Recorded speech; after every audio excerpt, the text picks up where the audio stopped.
All right, it's Friday night. It's October. It is. Yes, it is. It's another episode of the Top Shelf Video podcast. My name is Eli. I'm one of the co-owners of Top Shelf Video. And that would make me Jaime, the other co-owner and brother of Eli. Yeah, it's man, we've been busy because this is I think you mentioned last time we were recording, which is like this is the start of the holiday season. Oh yeah. Whether people officially or unofficially call it that, it is what it is, because like this is when people want to get their pizza, get their movies, set up their weekends for watching scary movies.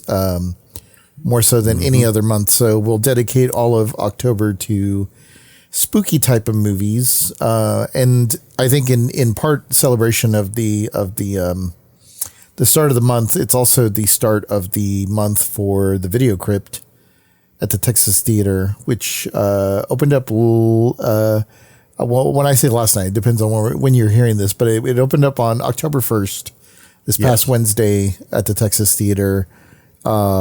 It was an awesome turnout. We got everything set up. It was it always comes down to the last minute, but I mean, that's what it's like when you're running your own small business, even for us. And so setting up a art installation like that, we pretty much had everything set up, but little details here and there.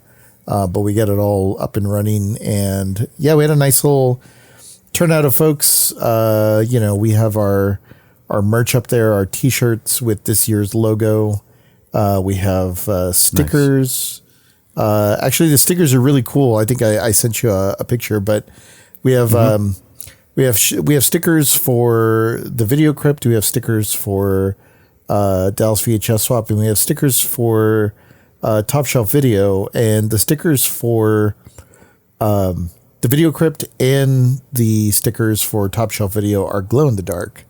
And they are super cool. They look cool. They look cool. You're going to like when you see it in person, because I carry around one of those little mini flashlights with me.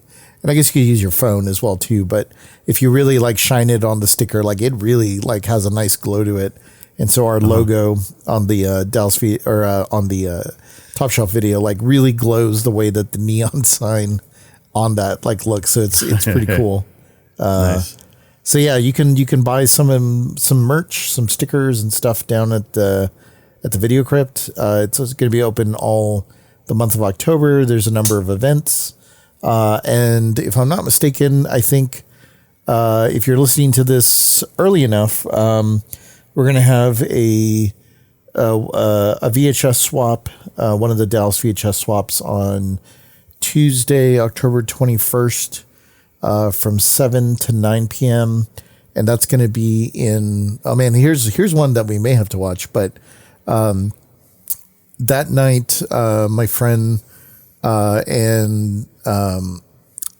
and also I guess you could say connoisseur of these types of movies, Dollar Ben is what he goes by. He also runs Tuesday Night Trash.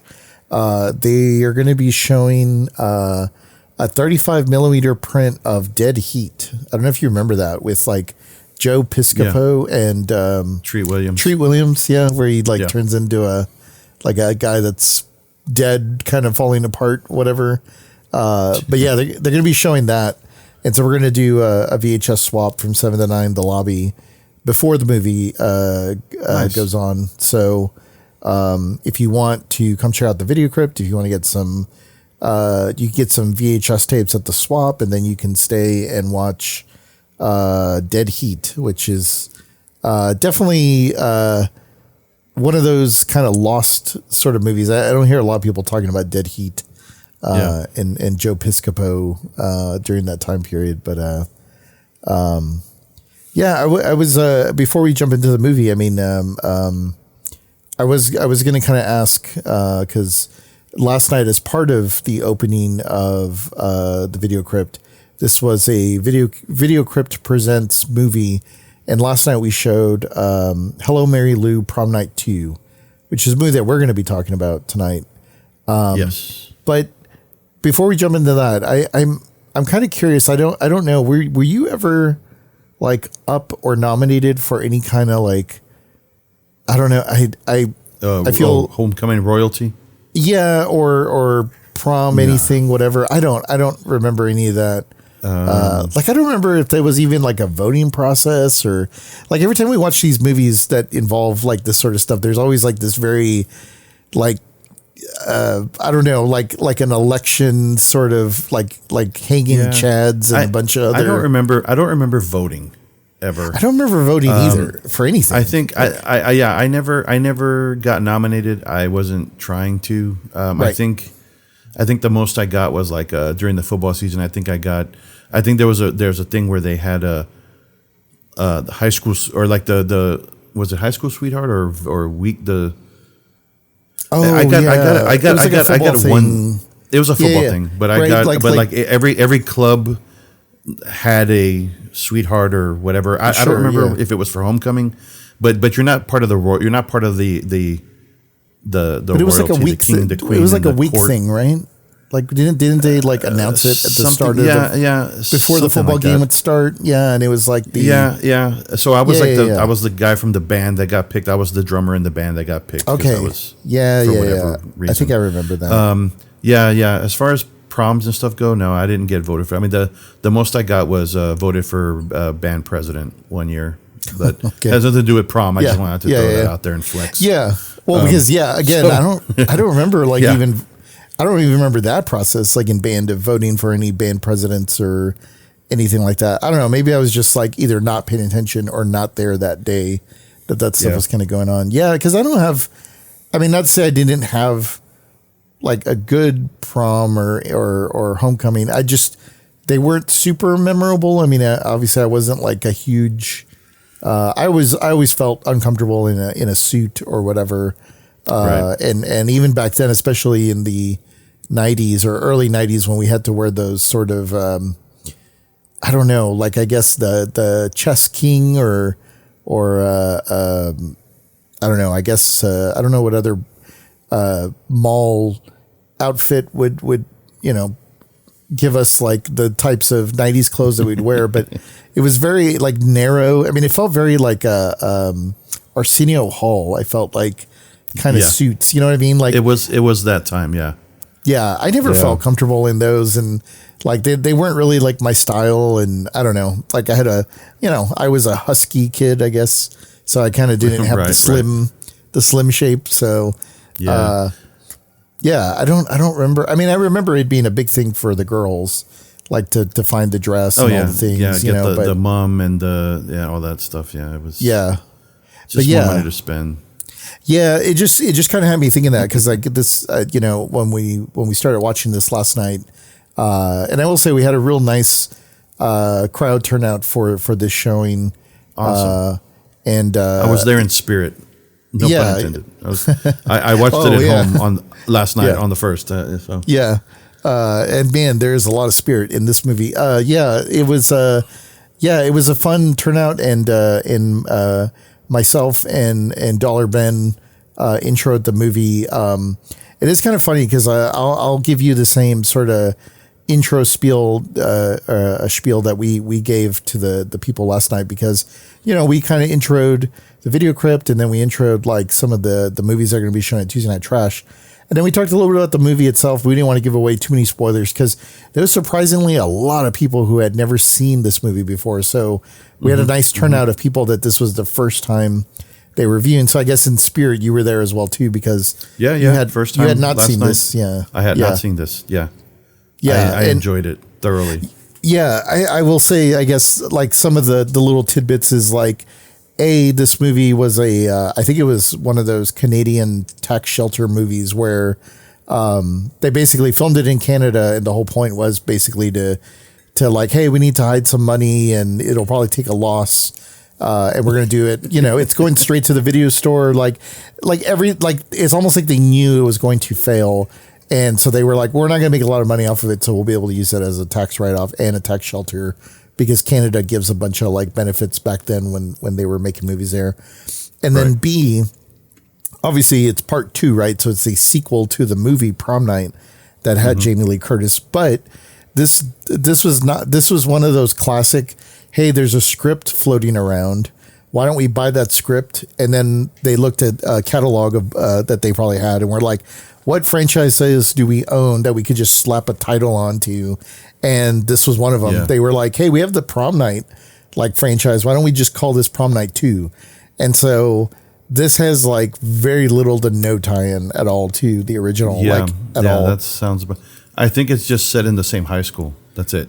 Yeah, that's it. That's the only thing. That's the only link that they just probably just, whited out the name in the script and just put Hamilton. Yep. So, and like, actually, the original, I don't know, you watched this on streaming, right? Like, did you find it on I found it on Tubi, I think. Yeah, it was Tubi. Was it listed as The Haunting of Hamilton High?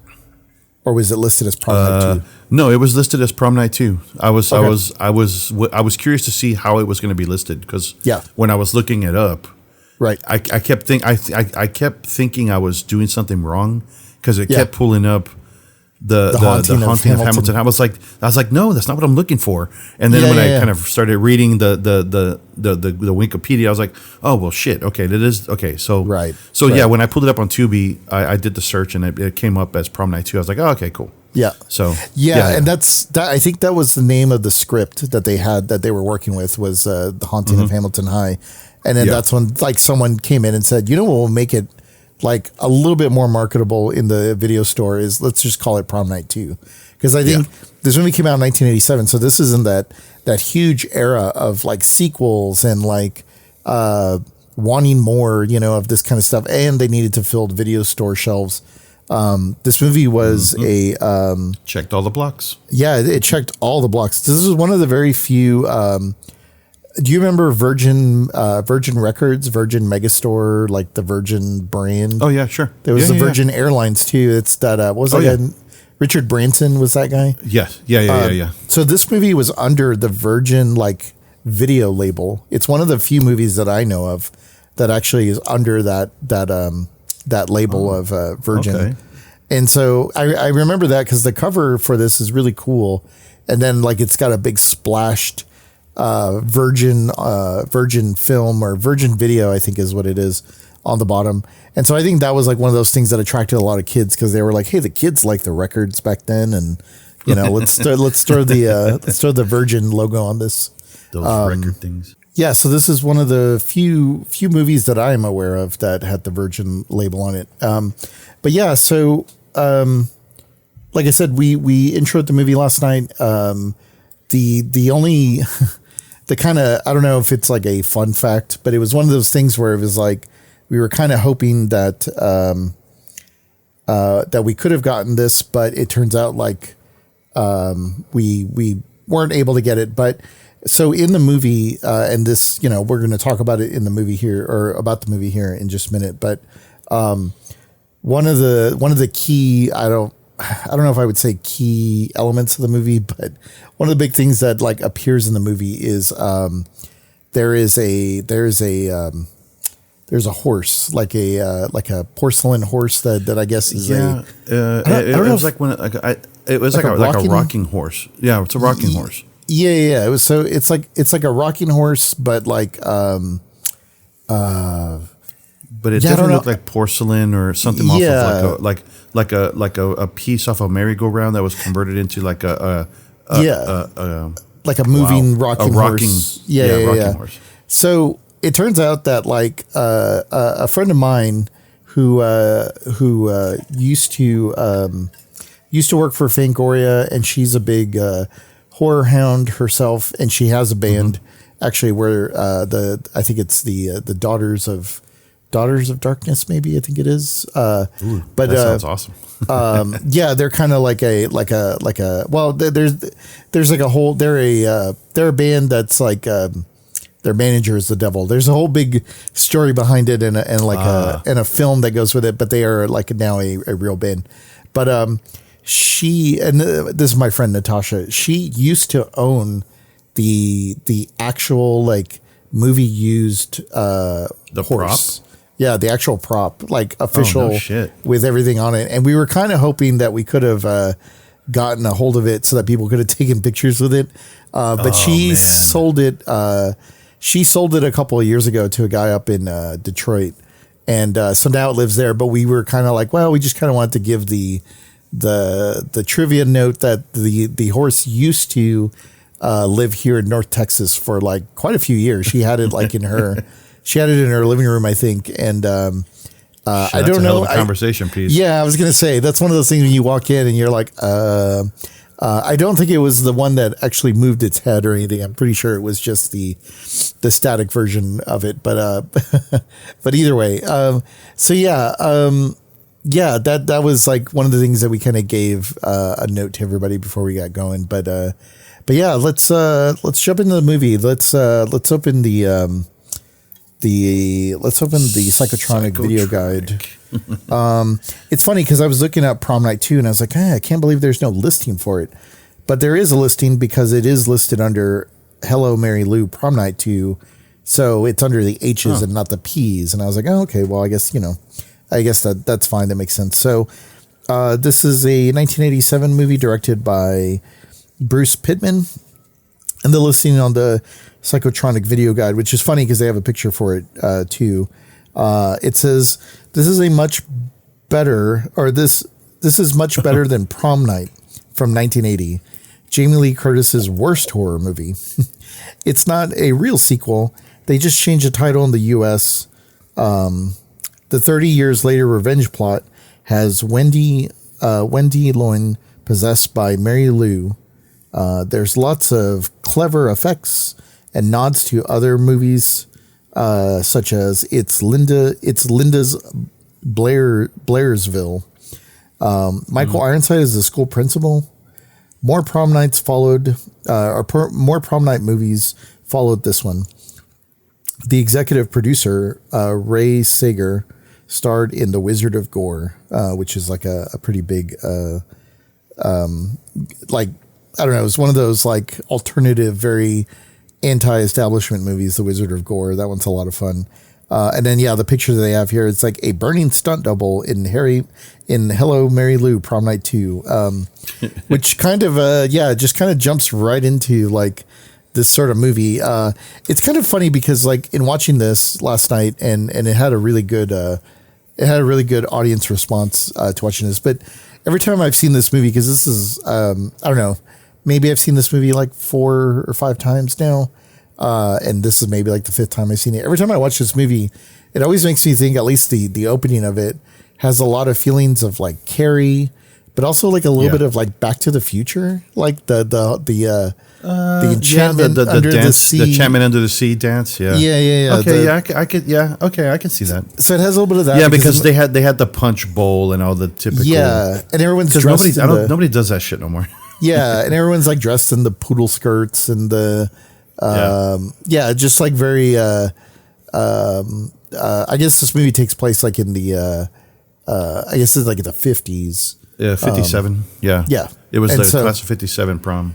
Oh yeah, that's right. And so like it just kind of starts with like, it starts with like a very, a church scene that doesn't even start inside the prom, but you get a real sense of there's a young girl giving confessional, at this church, and she has a potty mouth for sure, with the priest, and it kind of sets the tone of like, this Mary Lou character, which is really funny because like I'm kind of surprised there wasn't a counter to Mary Lou, like the guy that has like the cigarettes like rolled up in the sleeve of the shirt. Yeah.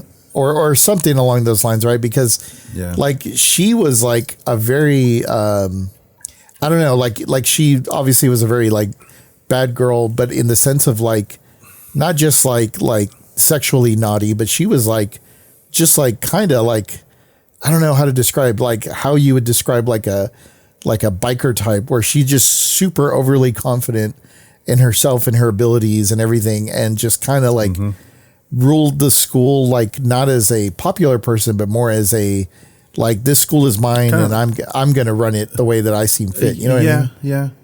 I mean, I guess for the 50s, I guess that would be like borderline bully.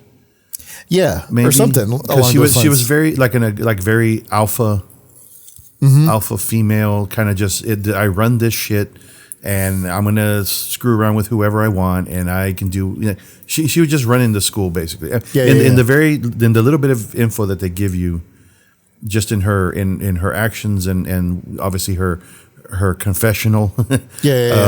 She's definitely one of those that what do you call it? Like has a wildcat. Has her. Yeah, definitely. Yeah, she's the one who has like the number in the bathroom, you know, like for a good time. Call Mary Lou, call Mary Lou. Yeah. She definitely has like her enemies and her friends. Like she probably has friends because they want to hang around her because she is so like confident, but at the same time, she probably has a lot of people that also hate her at the same time. So they're like, carving in her number everywhere and sure. So so the movie kind of starts with like just you're at the prom and we see this couple at the prom and then we realize, oh, this is Mary Lou, you know, and obviously she's got the attention of all the boys and everybody in the place, and she's there with her date, who is Billy Nordham. Yeah, Billy. He is with like, I guess he's kind of riding high because it's like, oh, I'm here with Mary Lou, and everyone's like, oh man, you know, like that's so cool, and you're so cool, and whatever. It didn't take long for like Mary Lou to sort of, I think she's like spiking the punch, and like there's all kinds of just sort of like clearly she continues the tone of like she's here to have mischievous stuff.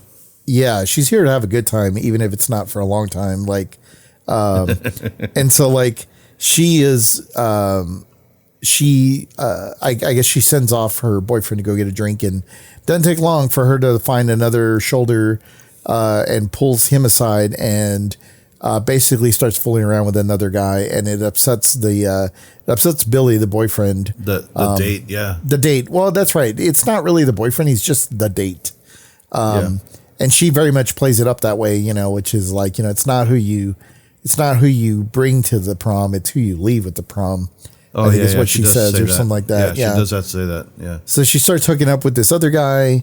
Billy gets really upset and he feels embarrassed, and everyone's kind of like, you know, like, oh man, you totally got like, you know, got put in your place and whatever. And so he gets really upset, which kind of escalates really fast in this movie. Yeah. Because I guess, you know, Mary Lou is basically, she's a shoo-in for prom queen. And she's, you know, she gets called up on stage, you know, that she's going to be the prom queen. And I guess Billy takes it upon himself because he found some guys in the bathroom that were messing around and were going to try to spike the toilet with like an M80 or something. They had a stink bomb. Oh, that's what it was. The stink bomb. That's right. Yeah. So they were going to stink up the joint, and he ends up like getting that from him because, you know, they almost get busted by the chaperones or whatever. And so he takes it, I guess, with the thinking that, oh, I'm going to like ruin her night because she ruined mine. And so he kind of goes up into the rafters, and as she gets called out to be prom queen, he lights the stink bomb and throws it down onto the stage in a very like Carrie way, except not using like pig's blood. It uses a stink bomb. And like, apparently, I guess maybe it was made of like pure, whatever material is flammable. What was that material from the 70s that was highly flammable? It was I mean, I remember our band uniforms were made of it as well too. It's kind of that shiny, very slick material, but whatever it was, not nylon. Yeah, I don't remember what it was, but there was a flammable material for sure. It was highly flammable because like that stink bomb barely like touched. I guess like the what do you call it, the wick or the fuse. Yeah, the fuse was the only thing lit.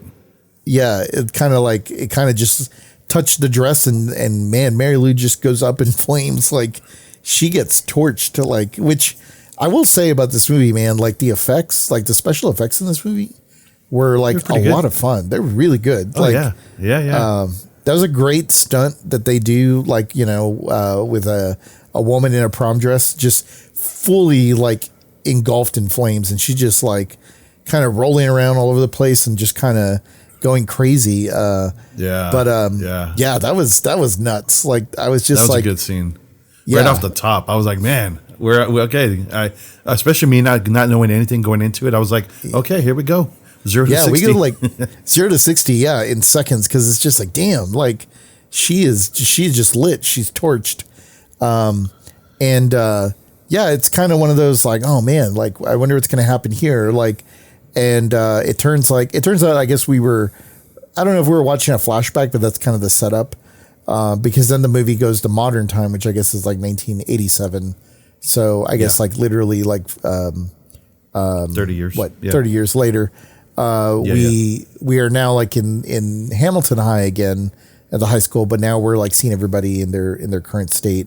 And that's where we first meet what's her name? I just had Vicky. it written here. That's right, Vicky. Yeah. We see Vicky in I guess like in her bedroom, so we kind of get this sense of like, oh, she's just like a high school, girl that's at the same school that, this event happened or whatever. And so it the movie kind of sets everything up from there, because we see Vicky, we see Vicky's like friends. There's like another Mary Lou type, but not as mean as Mary Lou, I forget. I'll have to look up what her name is, but you get the sense of all these characters that are going to be in play with all this. And then we get to see Bill, who is now the principal of Hamilton High, which is Billy, the same guy from the beginning of the movie. And he has a son. They casted that young person. I was going to say they casted that young person really good, because not knowing anything about the movie, I knew that this was supposed to be a young version of Michael Ironside. Yeah, because I didn't know, I didn't knew nothing, right? And I was just like, well, I know you. I mean, all you had told me was that it takes place in the 50s, and then the things come back to like the present day.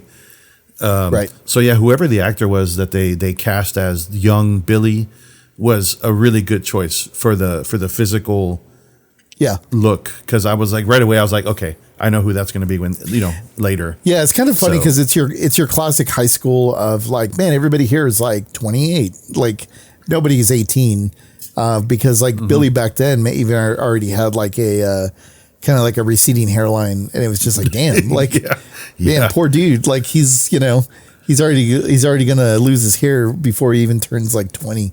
But yeah, so we get a sense of all the characters, in current times, and it's a very like 80s movie in that sense. But what I will say is like, I feel like, because this movie came out in 1987, so this is, like 3 years after Nightmare on Elm Street, I think. This movie has like a very Nightmare on Elm Street vibe to me, like a Nightmare on Elm Street Part 2. And that definitely comes into play later. But it has like this sort of like dreamy, like sort of quality to it.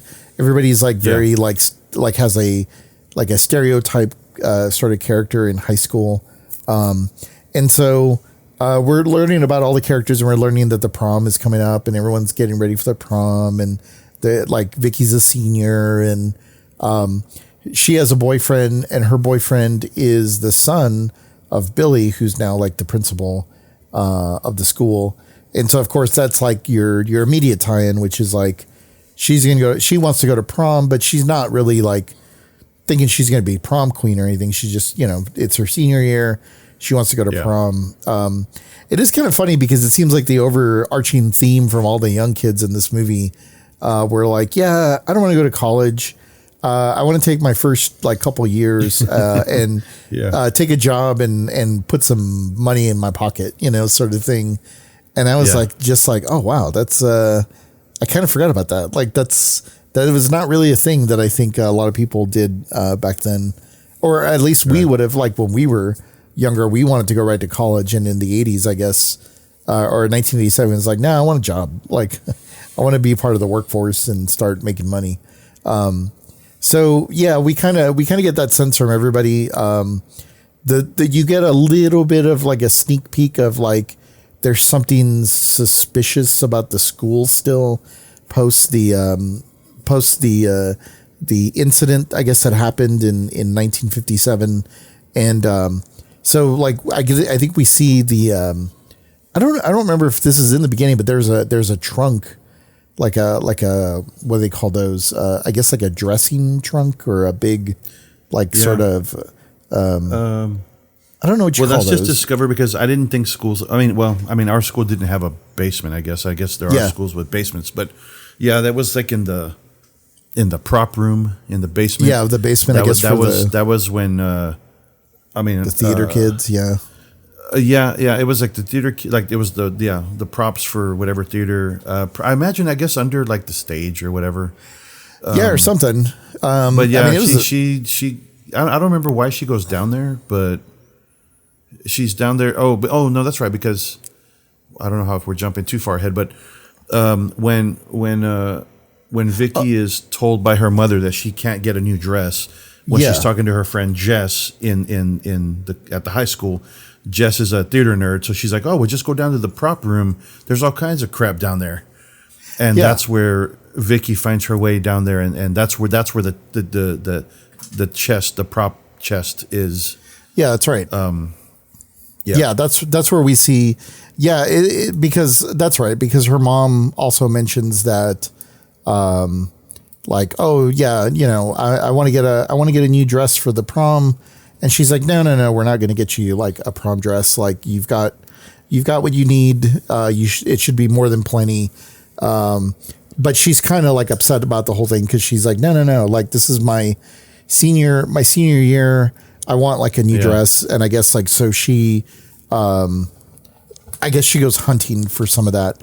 I'm not sure why they felt the need to make the mom like the evil stepmom. I don't think she was a stepmom. I think she was her. No, that was her mom. Just a very religious, but for some reason, she was like the over religious, like just the classic.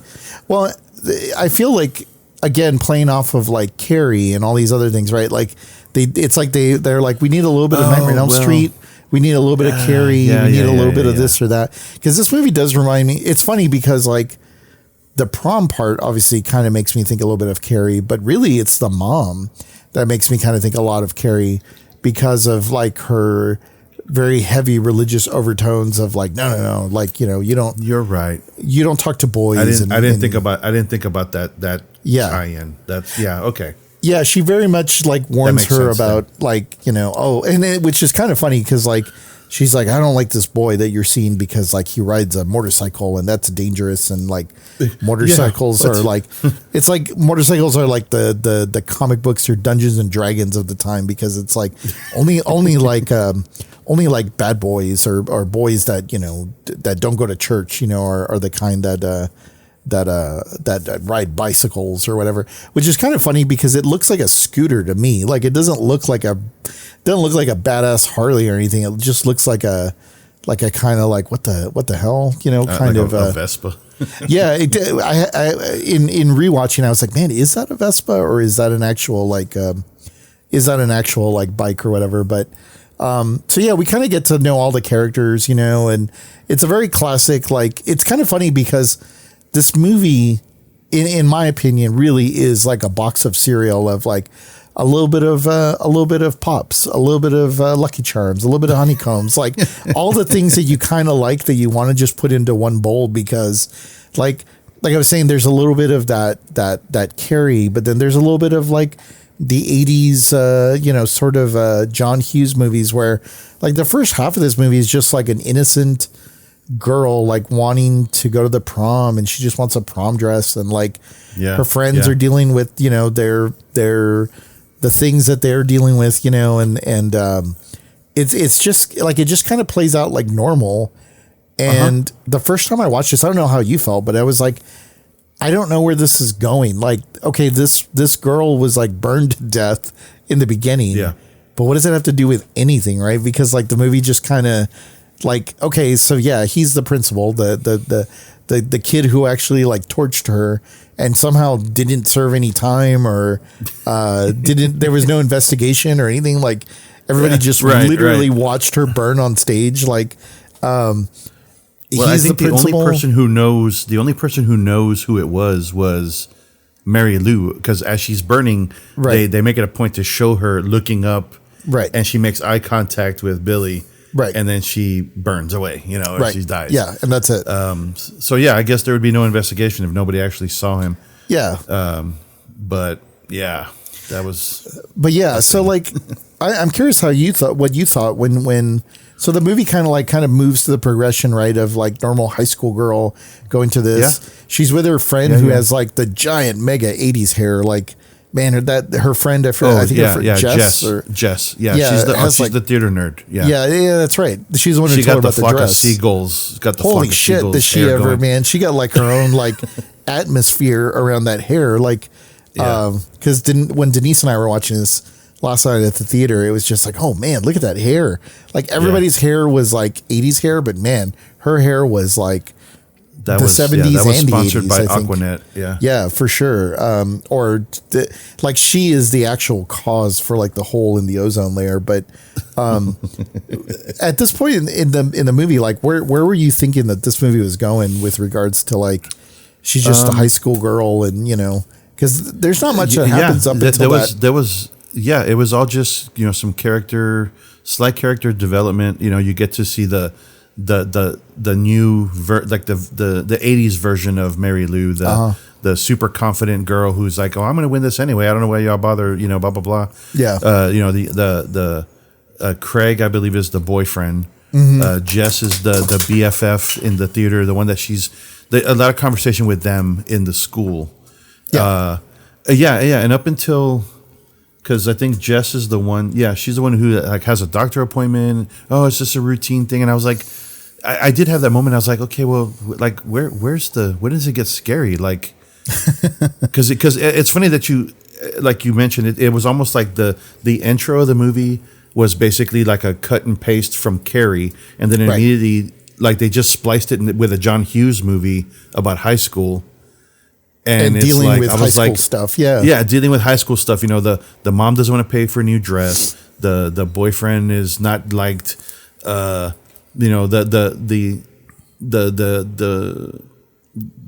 girl from the high school is being a bitch because she's already won the voting. And then I guess they have lots of scenes of the people who are setting up the prom, like the decoration. So yeah, up until, because I think even the moment like when Jess comes back from her appointment, or they show like the next day, and then she catches her, she's crying in the bathroom because turns out she's I don't know if they mentioned anything because initially she's like, oh, it's just every month I gotta go and get checked, but I think she was pregnant. I think no, she is. She mentions that like when she was crying. Even she's crying. She talks about how there was a boy that she was with, and I guess like you initially think like, oh, he kind of dumped me because we were supposed to go to the prom together, but she's like, yeah, he hasn't returned my calls. Okay, that's what I thought. And the only thing that he left behind was like a baby because I'm pregnant, and it's just like I was just like, oh shit, I missed that part. Where is this all going? Like because. Like you were saying, like it's sort of this John Hughes movie. Like where's all this going? Right. And the only hint of anything like kind of coming is when she does find the prom dress and the prom, I guess, crown or the tiara that from I guess from 1957 or whatever, for whatever reason it's in that wardrobe chest or whatever. But I think it was kind of mixed in there with all the stuff. So like it's almost like that was that's the what do you call it, that's the trigger, what they call it in Harry Potter, the Horcrux or the whatever thing that brings back. I wasn't big on Harry Potter, so you're asking the wrong dude. But it is the catalyst, I guess. Yeah, it is the thing that sort of like brings her back, and so, it's just kind of funny because like you get a little hint of it, but nothing really like that major kind of comes of it, and so you assume that I guess there's like going to be some sort of haunting or something along those lines, but then right. Yeah, that all leads to like the movie really starts to take off about the 30 30-minute mark or a little bit past the 30-minute mark because then her friend Jess, who I guess like staying late and working on her. Who does was that normal in the 80s? It was like the teacher was like, "Oh, just lock up when you're done." I'm like, aren't they in a school? Like they just leave the kids keys to the school to just because she's a theater kid working or working on props late. I mean, who does that? without supervision, that just definitely seems very strange. And so she's working late on her I guess like her art project or whatever. And I guess Vicky had left the tiara and I guess like the dress.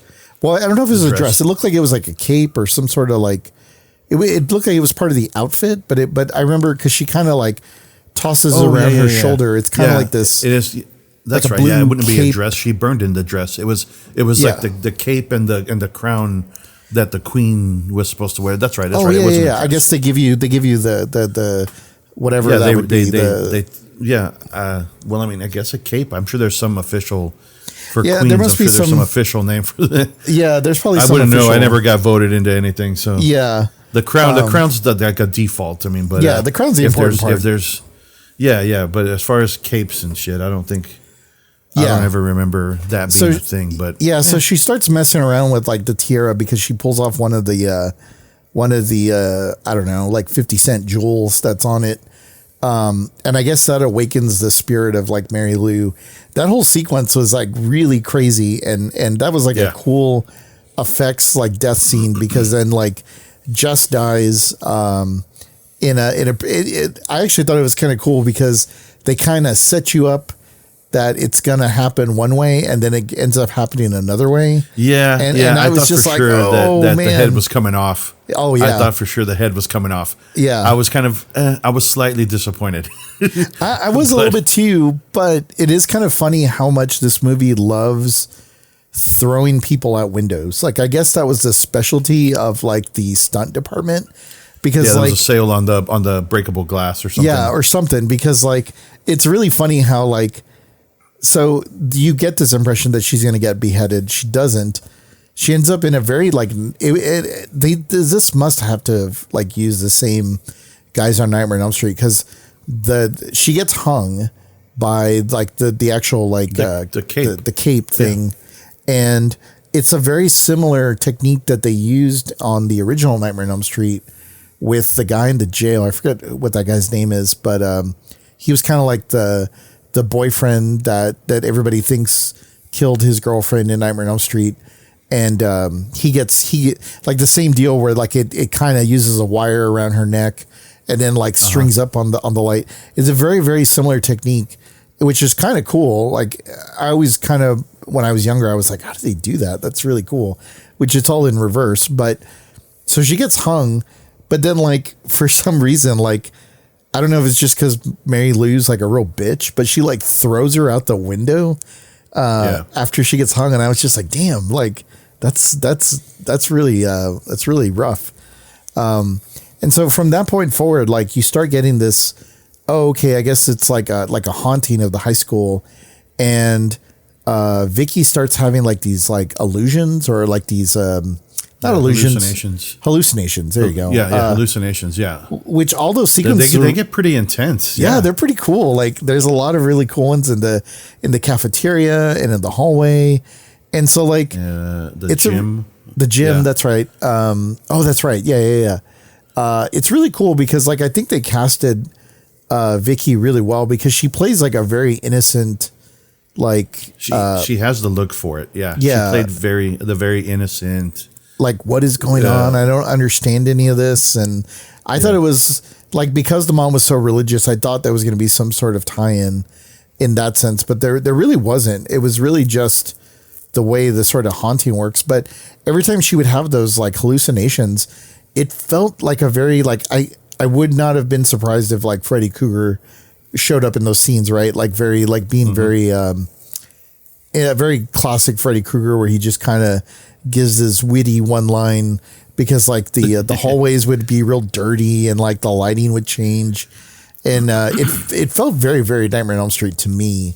It also felt, it felt like those. Remember the Nightmare on Elm Street the series when they would show like the anthology series where they would kind of show these films, and then Freddy would kind of do. He was kind of like the Crypt Keeper. It felt like that every time that she would have like a hallucination. It felt like the set of Freddy's nightmares. But she starts over time. She starts acting up Vicky, that is, against like her mom and her friends. Like you could say she's acting kind of bitchy, but really it's almost like she's being more she's defending herself. Yeah, she's starting to freak out, but she's also being more defending of herself. But then with having seen the movie a couple times, you start to realize that I guess she's slowly being possessed, which is kind of weird, instead of being just all out possessed, like okay. she's acting what I guess her mom would say is like, she's she's just being rude to her mom, but really, I mean, she's being like a kid, I guess the way that I saw it.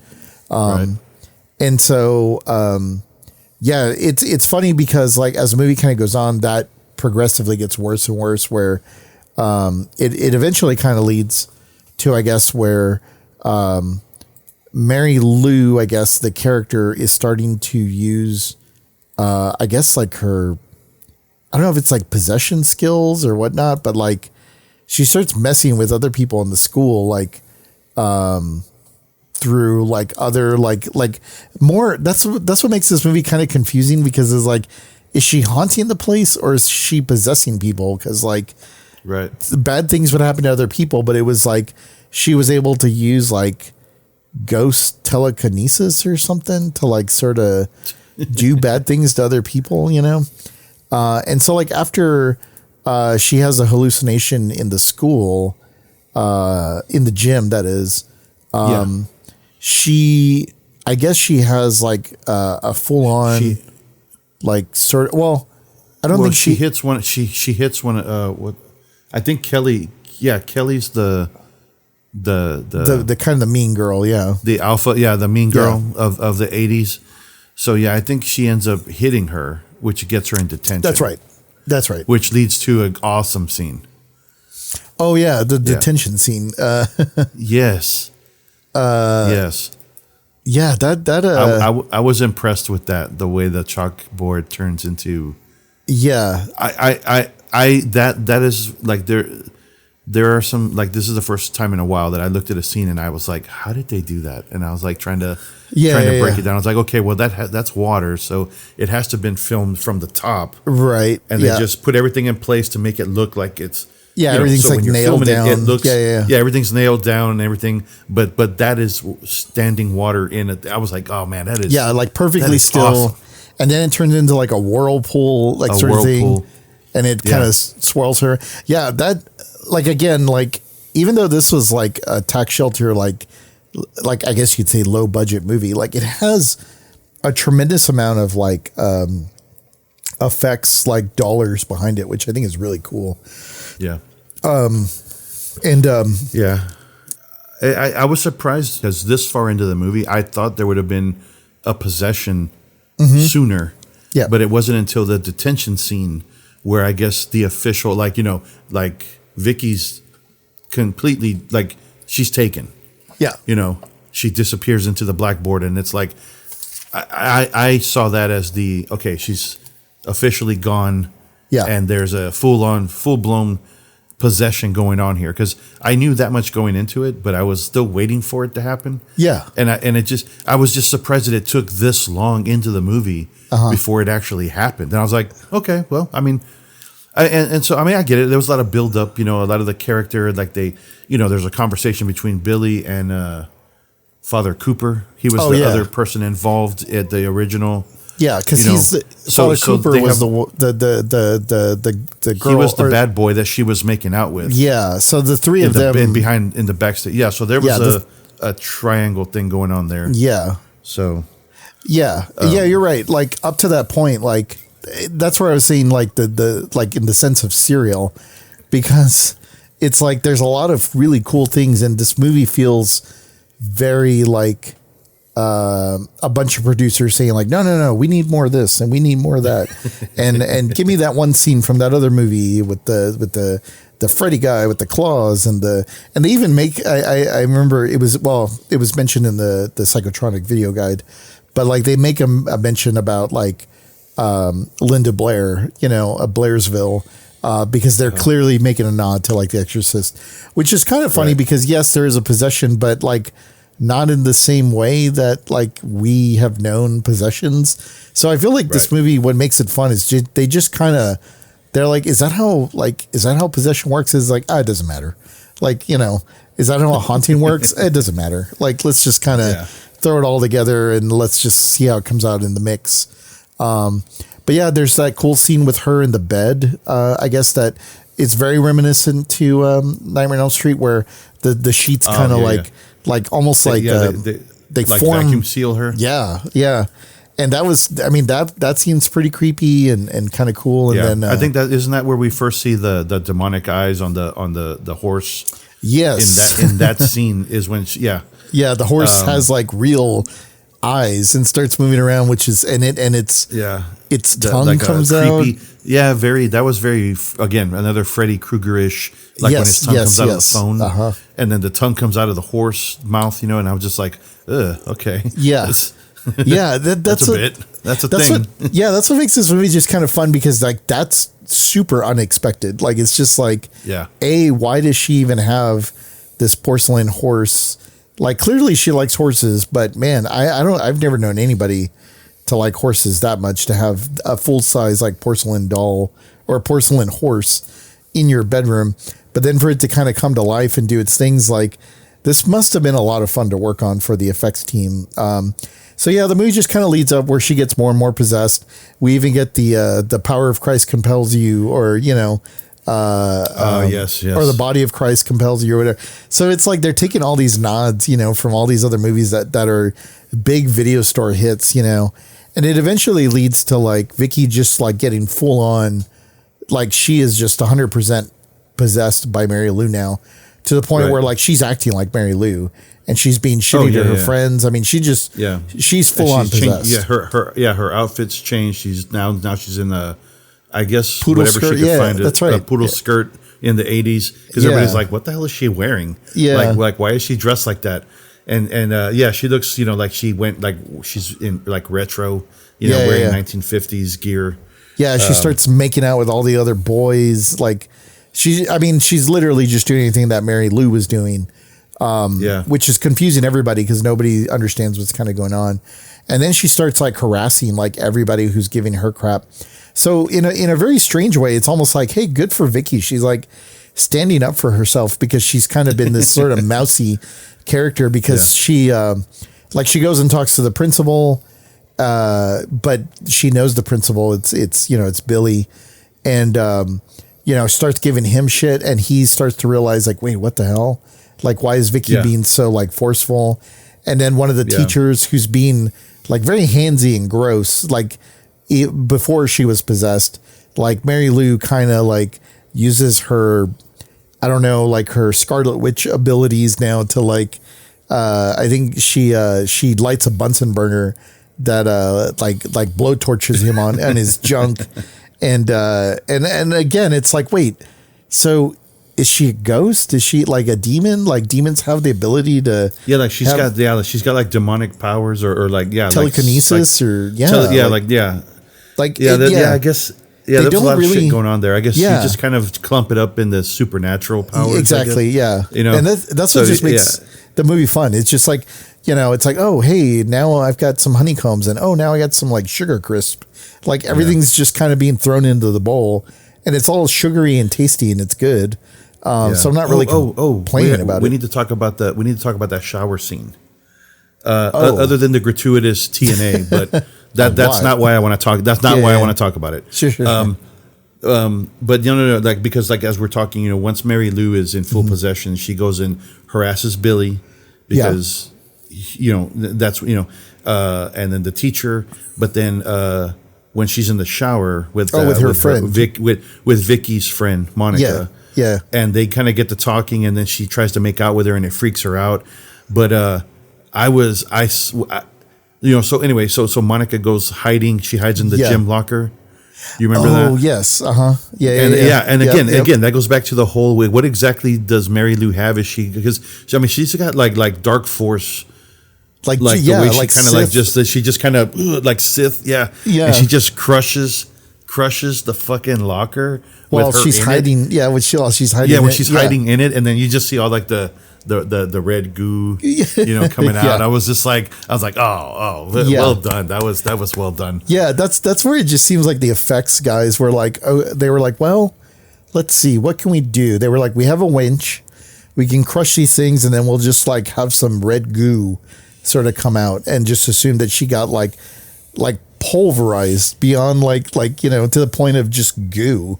That scene was awesome, and again, very unexpected, which is kind of awesome. I wasn't expecting it to go that way. Not a full on locker. Crush human in a locker. I was not expecting that. I was expecting a drowning or something, but I was not expecting that at all. I was like, okay, all right, a super crush, of lockers. Yeah, and it's just kind of funny because I guess the only other very disturbing sequence, which, not that I really want to talk about it, but it's kind of like one of the more like what's weird about this movie sequences is like she's now wearing like, I guess, the blue prom dress or outfit that is found, and she's getting ready for the prom at home. And she's like on top of her horse, like she's like as if she's riding the horse, and she's got like her hand in the mouth of the horse, and the horse's tongue is like licking her hand, and like she's like caressing the horse. And it's like, why? Like that was already happening prior. What the hell is going on? Like, is the horse possessed? Like, what is the issue with this horse? Like, I think the horse is just How does it tie in? Yeah, how does it tie in at all? I mean, anyway. I guess just I don't know. I guess just a person of her evilness. I don't know. I guess whatever powers kept her. It had to have been like demonic in some type, because because it wasn't just a straight up like ghost in a possession. There was other forces at play there. And maybe that's what, prior to the priest getting murdered, because he was doing the whole power of Christ compels you, a la Exorcist. So I mean, you do that to demons, not necessarily to ghosts. Right, exactly. You know what I mean? So there was I think more things going on there. Yeah, for sure. Clearly these guys had no idea what they're doing. It is funny because like there is a sequence in there where he has like a Bible, like a big ass Bible that looks more like an encyclopedia, and he's telling Billy in there about like kind of the rules of how all this works. And I'm like, wait, the Bible explains like how like demon possession works? Because it seems very specific, because he went to a very specific like reading, and it just the whole thing. The whole thing. I love it, because it just, like I said, it doesn't really try to explain itself too much. It just kind of goes, balls to the wall, and obviously it leads all the way up to the big, prom sequence at the end, and which is kind of jarring. I don't know how people would feel about this movie nowadays in today's climate, but it's just kind of funny because at this point, like Billy, the principal, now knows that it's like, this isn't Vicky. This is Mary Lou. Mary Lou has taken possession. Of this and of this girl. I find it amazing that he's able to completely shovel out all the way, like in one night. He's able to, because he wants to confirm, right, that he's not going crazy. Of Mary Lou. He's going to dig up Mary Lou's body, and in the course of that had to have been an hour. Not even that, man. That was probably like 20 minutes, like between getting. But he was able to dig out 6 feet worth of dirt to get to the coffin, only to find Father Cooper. He's dead in her stead, coffin. So then he's like, oh, what, like, oh no, and Yeah, well, to be fair, or I don't know if I would say to be fair, but like for us, because we're down here in Texas, and I always joke about this whenever Denise and I are watching like horror movies or like even a movie that has like the mob, or the mafia, where they're like, oh, we got to go put a body in the ground, and they start digging into the ground, and that shovel just kind of goes right into the ground, and I'm always like, okay, what the fuck? Because here in Texas, you will break a shovel. Like I've broken a shovel. A couple times, as a matter of fact, trying to dig into the ground here because our Texas clay is like, I mean, it's just a couple grades below concrete. Like, and so when you watch somebody like dig in a movie like this, I'm always like, oh, clearly not in Texas. That's Hollywood. That's Hollywood ground. That's Hollywood dirt. That's just soft, like dirt. It's not like hard ass concrete. Yeah, I didn't think about that. I get, yeah. Well, but even then, the farther north you go, I guess. Even then, what, 6 feet? No, there's no way. Like, that guy's in like Olympic shape if he's able to like dig. Like 6 feet down. Because I was just when I saw him, like he got to the coffin, like when they show him down, I was like, okay, how the hell? Yeah, I know it's Michael Ironside, but how the hell do you dig up that much square footage of dirt? Yeah. In that amount of time. In that amount of time, because, the prom's already going on. Yeah. And he does all of that and still makes it back to the prom to do what he is about to do within, an hour or so. Yeah. So I was like, something's not right. Yeah. So it's kind of funny because it just leads us to the prom. Billy or Michael Ironside, who I always think of from Top Gun, Viper. Viper and or the guy from Starship Troopers, but he goes to the prom knowing that Vicky is possessed. He brings his gun with him, and this time he's up in the rafters. And instead of setting her on fire, he literally just like guns her down in front of like all the kids in the high school. And it's just like, Jesus Christ, like that was your plan. I was like, you have now murdered like 2 people because, whether that is Vicky's like possessed body, it's still Vicky, and he guns her down like in front of all the students. And so like, it's like, oh no, she's been shot. But then like, I think the climax of the movie, which I mean, is a fantastic scene. This is why it reminds me of Nightmare on Elm Street Part 2 is like Vicky's now dead, or her body, I guess, is dead. But then like Mary Lou, like basically comes out of the body of Vicky, like literally just rips her body open and starts to come out of her. And that was I was gonna say when I saw that, I had immediate thoughts of the mattress scene of Hellraiser 2. Hellraiser 2, yeah. I was like, okay, that's. I didn't expect that either. It has that, it has a little bit of that, and it has a little bit of like when Freddy comes out of that guy in Nightmare on Elm Street 2, because Freddy possesses him. Remember, or I don't know if you remember Part 2, but yeah, there's that sequence where like Freddy comes out of that kid in a very similar fashion. So. I mean, it would not surprise me at all if they were like, "Hey, we want that scene." Get us a little bit of that, Copy paste. Yeah, let's get some of whatever Captain Crunch into the bowl of cereal. Like, let's just add another one in there. But like, all that makeup and that whole sequence is like super cool. Yeah, it looked really good. Yeah, that's a great like climax to this movie. And so like, it just kind of plays itself out, and she.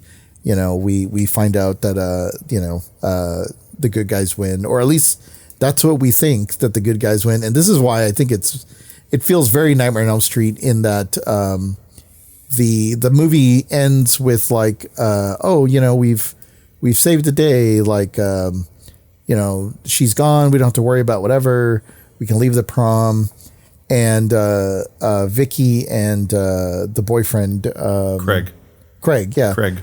They get into the car, and Billy, the principal. Well, they're met by Billy. Oh, that's right. And he's like, hey, man, as soon as I saw him come on screen, I'm like, oh fuck, something's up. This because the last scene they show is Billy with Mary Lou, right, in her full form. And when they show them together, and it seemed like there was some kind of conclusion. Yeah, just like conclusion there. Like it just kind of like either there was something like it ended there. Yeah. Like there's it's like a white light, and I don't know if that was like gonna end the like put her spirit at peace or whatever the fuck.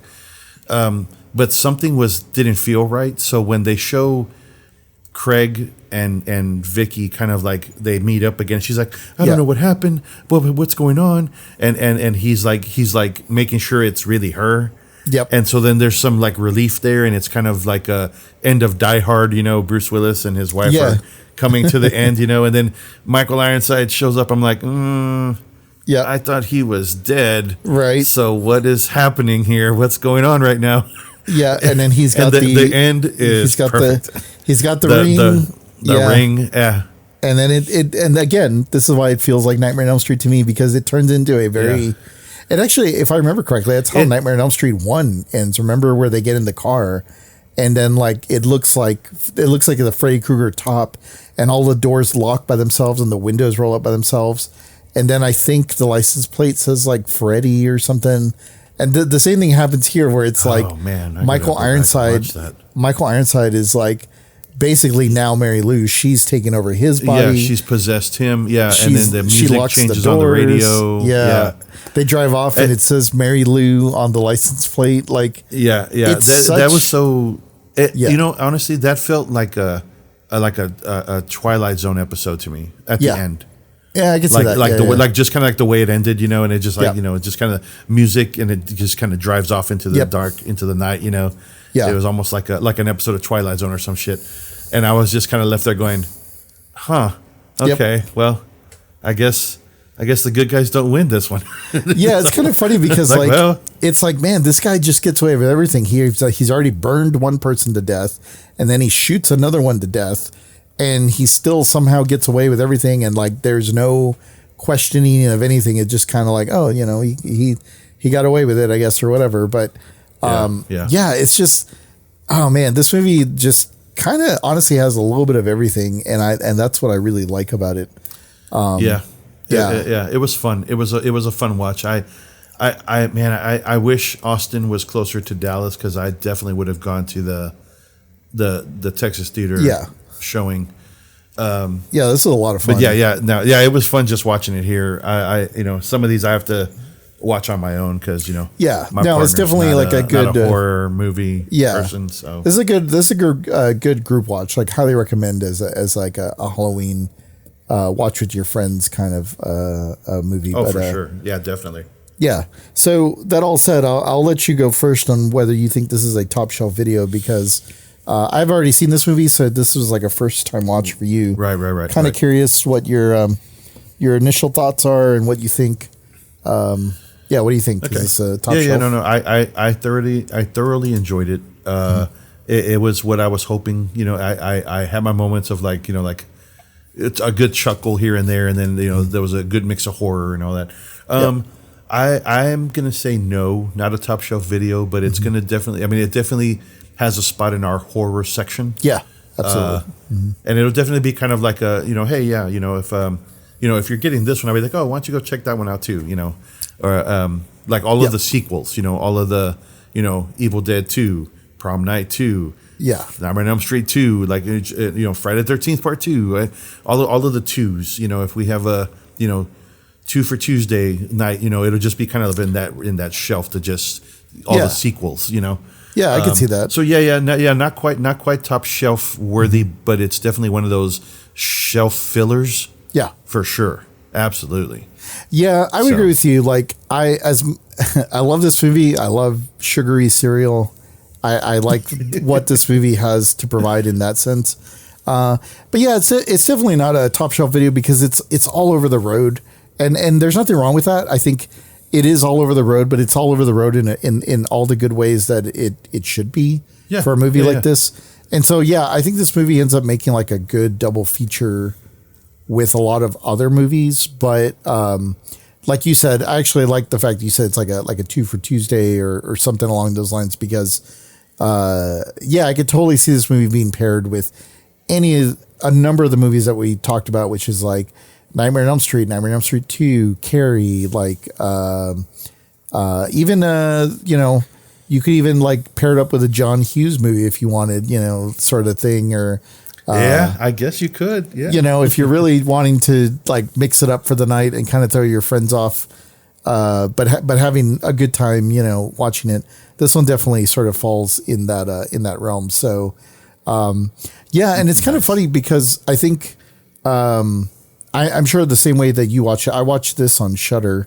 I know I have a VHS copy somewhere. I don't know where it is, but it's probably on one of the number of shelves here. But yeah, this is one of those movies that like watching it on DVD is more than fine because like it was already in a 4:3 format when I watched it. I don't think there is like a high definition version of this, but like I don't know if it really needs it. This is like a movie that fits very well. Like we can probably carry it on VHS. For people that like really want to have that experience, but like, DVD is probably fine. We don't probably have to do a whole lot more than that, for a movie like this, not that it's a bad movie. It's just more of the quality and everything with it, it's absolutely fine in a 4:3 format. So that means it's definitely fine in DVD format. So we'll order that, for the shop. I was going to say I was thinking of a couple things that we could maybe have when it comes to merch with relation to this movie. I mean, I think there's like maybe some of the obvious ones, right? Which is like, we can have tiara, or a tiara type thing, for the video store. I mean, I think that one's pretty obvious. Even a sash, I guess, if we wanted, we can have a top shelf video, queen or something maybe for select customers, and that can be like that sash, that you kind of get or whatever. I was trying to think of things that could fit in this. I don't know if I had one that I was thinking about. I don't know if you had any. Well, I had a couple, but I was wondering if you had any thoughts on something that we could kind of use as merch. Okay, so you remember when we were little? Mm-hmm. Whenever we went on our family vacations, we'd go. It never failed. We'd either go to a SeaWorld or a Six Flags, and they always had those little license plates. Oh yeah, with your name on it. Oh okay, yeah. So we want little license plates that say Mary Lou. Yeah, and Mary either Lou. Make them like a keychain size or like a refrigerator magnet size. And it would just say, on the frame of the license plate, top shelf video, or whatever, and then it would just say Mary Lou's. I think it had like some Z's on the end there. I don't remember. Quite what it's something like that. I like that idea. I forgot about that. Some refrigerator magnets. Mary Lou magnets, license plate magnets. I was thinking about a Mary Lou Trapper Keeper. Because it seemed like everybody in the school was walking around with like their books and all their stuff and all their things. We had them. I mean, let's be real. I mean, we had them. Yeah, and I'm talking about the '80s version, not the '60s version. Oh no, for sure. Yeah. I guess back then they probably had they would use like a rope or one of those things I remember there was like a book satchel thing that would go around your books or whatever, which seemed like that sucked. But yeah, a Trapper Keeper I could imagine in this style. Of actually, now that I think about it, it would be a Trapper Keeper with like the fucking horse from her bedroom, but like flying through the air with like the rainbow behind it and all the stuff, that like the weird 80s, sort of, and it's all like hologram, and maybe on the back it has like Mary Lou, like in the locker, like on the cover or whatever, and it would be like in a pink and purplish sort of color. I think that would be kind of fun. The other thing that I was thinking, I don't know exactly how this would work. I know it would be very messy, but I just kind of liked the idea of it. So I was like, well, we can try this and then figure out like a way to make a non-messy version, but I don't know. But basically what I was thinking, and I'm glad you brought up the sequence of where she's with her friend in the locker room during the bath sequence, and then she gets crushed in the locker. I thought it'd be kind of fun to have like a tall, like sort of box shaped locker looking container that could hold a slushie, and then had like little slits in the front like you'd have on a locker. And so like if it gets too high of a certain point, the icy sort of comes out of the front and sort of like pours down the front, oozes out. Yeah, and then like on the bottom of the, it says like Prom Night 2. And we can have like a top shelf video stickers or something on the sides or something. I thought we can either do that, or it can be a bucket, of popcorn, like a locker popcorn, sort of bucket. Okay. But it's either or. I just kind of like the idea of like, the oozy, slushy kind of coming out of the locker. I just think it'd be kind of funny. Make a huge mess. We'd have to like clean it up behind everybody. We're literally walking behind everybody with like a mop, cleaning up the floor as they're spilling like slushy all over the slushy or icy. I forget which one. I guess icy, right? Is that the one that's icy more? Was the brand, or no, the icy was the one that's a little 7-Eleven, right? Yeah. Yeah, Slushy's the one with the puppy, right? The slush puppy. The slush puppy was the one that was like at the Circle K. That's right, because that one's like real fine ice. Yeah, it's real fine ice. Yeah, like almost like little ice pellets or whatever. That's right, and then like icy is more the icy is more like what you're used to, the frozen concoction. Yeah, it's more almost like a like a frozen like margarita. I was gonna say like a frozen margarita. Yeah. So I can see that. Maybe we have a slushy machine in the store. Okay. Well, you know what? That's actually, now that I think about it, that's how that would work. We can buy a slushy. We'd have a slushy machine, but as you pull it, it goes through the locker, and then it sort of like oozes out, and then we put that into a cup, like a normal cup. But that way, at least we get the enjoyment of seeing the slushy kind of come out of the locker, coming out of the oozes locker room door. Yeah, so that's so that's more for us. But I mean, people can have a delicious icy if they want to take home with them or whatever. And I figured just like pencils and erasers, sort of thing, I think would be like an easy enough sort of high school, like Mary Lou sort of thing. I think that those would be kind of fun. So that, and I think we definitely have to have the poster. I think this poster is really, really cool. It's a... Oh, with her arms crossed. Yeah, and she's the like, locker. Yeah.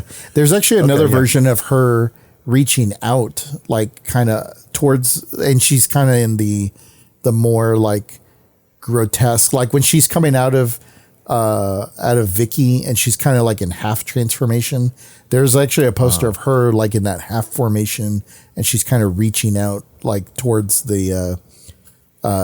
Towards, I guess, like the viewer, sort of thing. That one's kind of cool, but I do like the one where she's got her kind of arms crossed or whatever, because she's in the whole like outfit and the tiara and all that stuff. So I think that would kind of be a good one. This was definitely a very fun watch. This is like a high recommend for like the Halloween season. If you haven't watched it, I mean, obviously we've spoiled the shit out of it, so hopefully you have already watched it. But even if you haven't watched it and you've listened to the podcast and we kind of spoiled some of the things, it's really worth your time, because it's a short hour and a half, but it's worth it for watching all the visual effects. Like the visual effects are a lot of fun and they're really cool. And it's totally worth it. Like it's totally worth like investing that hour and a half. You said, it makes a good double feature, or the feature before the double feature or whatever. This is a great like cult classic sort of movie. I really kind of enjoyed revisiting this one, especially watching it as a way to kick off the video Crypt for this year. Well, like you said, we'll add this to the horror section. We'll probably kind of pimp it a little bit, because it's a fun one. Not a top shelf, but they can't all be top shelves, so. Well, all right. I would say if you have any stories about, going to the prom, or I don't know, being possessed by people from your past, shoot us an email, at topshelfvideopodcast@gmail.com. You can find us there. You can find us on all the social media places. We're on Instagram. We're on Blue Sky. You can find us there. You can find our stickers and a lot of our stuff at the Video Crypt this month, the month of October. So if you're in the Dallas area, or if you want to come check it out, I would obviously I'm involved in it, so it's it's important to me because I'm a big part of wanting to help get it set up and doing something cool for our community and our area. It's kind of like I was mentioning last night. It's just, I know we do this podcast. It's a lot of fun. I wish we had a real video store. If you're in the vicinity, if you're like, in Austin, you want to make a weekend, of coming up to Dallas, watching some movies or, the number of things that you can do out here in Dallas. I feel like, it's a fun time to come out to Video Crypt because, I think one of the big things that I love doing, or when I'm up at the Video Crypt working and, talking to people as they kind of come through is like, it's seeing that interaction again with people, it's funny because I feel like, some people feel that like VHS collecting is about like the people that are the purist, or they have this purist idea that like films, were better on VHS because, there's a certain quality or something to them. But I mean, the truth is, VHS is not a great quality. It never was. It's more about the process of selecting your movies. I feel that is the thing that I miss the most about the video store. And I would love to have our own video store because what I would want is this communal space where like, and I probably have mentioned this in prior episodes before, where it's like, if you're in the Kung Fu aisle and a friend and somebody that you don't know comes into the Kung Fu aisle and you're both there looking at movies, like you have that commonality, right? Of like what it is you're looking for. And it leads to conversation and there's an easy entry point for that conversation, which are the movies around you, right? It's to me, I've seen that happen at the Video Crypt. I've seen a lot of people kind of come through that have never been to a video store. And this is like their first time, because they were just too young before the video stores were around, or seeing people that have been in video stores and kind of missed that experience. And they like talking with people in the aisles, because they're all looking at horror or they're all looking at kung fu or they're looking at action or whatever their genre that makes them happy is. So it's kind of fun to just be surrounded by that kind of stuff. And that experience of, picking out the movies and deciding which of these movies you're going to watch for the weekend. And I don't know, there's just that it's the big connection that I feel like we're missing nowadays because we have social media, because we have all these things. But, going to the video store, even though, yes, you have to drive, across town and it's like 15, 20 minutes to get to the video store. And then you're going to spend another 15, 20 minutes deciding what you're going to do. But logging all that time to do that stuff, like it's a lot of fun, like it's part of the experience. Yeah, that's absolutely right. Like it is effort, and yes, there is convenience in streaming, but having somebody recommend a movie to you or making a new friend of somebody who's, also into prom night movies or specifically movies about proms, it's those kind of interactions that I feel like you can get at the Video Crypt. I feel like it's a lot of fun. That's the atmosphere that you get, when you're at the Texas Theater. So I think it's worth, coming down and checking it out if you're in the area. If you're in the Dallas-Fort Worth area, you should definitely come check it out. It's something that we try to offer for this area. Out in New York, they have stuff like Kim's Video. Down over in LA, they have Slashback Video. And so this is kind of our version. We're not trying to compete directly with those folks, but I guess it's just kind of my way of wanting to give something to this area because, I like going out to LA and I like going to New York. It's just not, in the cards for everybody. So, to provide this, I think is a lot of fun. It makes for a really good time, makes the October season, like you said, kicking off the holiday season just makes it feel a lot better. I mean, I'm hesitant to say it's a magical place, but in some ways, I don't know. It feels like a magical place to be able to just kind of go and spend some time. And, maybe you'll find some movies that you haven't heard of there. I mean, you can't buy the movies, but you can check them out and see what we have up there, because we like putting out the cool covers and we have cool posters up and, like I said, we have the merch and all the stuff. So, if you're in town, reach out, shoot us an email, shoot us something on Instagram, we can, maybe we can chat movies if you come up while we're working a shift up there. But But yeah, this is a good one. I'm glad we were able to watch it. I'm glad we were watching it as a kickoff to the video club, but glad you got to watch it for the first time, even though like you'll never need to watch Prom Night 1. Like you'll be fine. Like you're not missing a whole lot. Like if you want to see Jamie Lee Curtis, then you can watch like Halloween or something. That's the way to go. Oh yeah. So. Yeah. Well, all right. We got a busy weekend ahead of us. So let's get the returns back on the shelves. Let's get the floor cleaned up a little bit. Let's kind of get things dusted off. Yeah, we got a lot of good stuff coming out this month. So we'll be back at it at our next work shift, and we'll talk to everybody then. Guys, have a good weekend. Yep. Gonna be a good month. Yep. All right, man. I'll see you. All right. See ya. Later.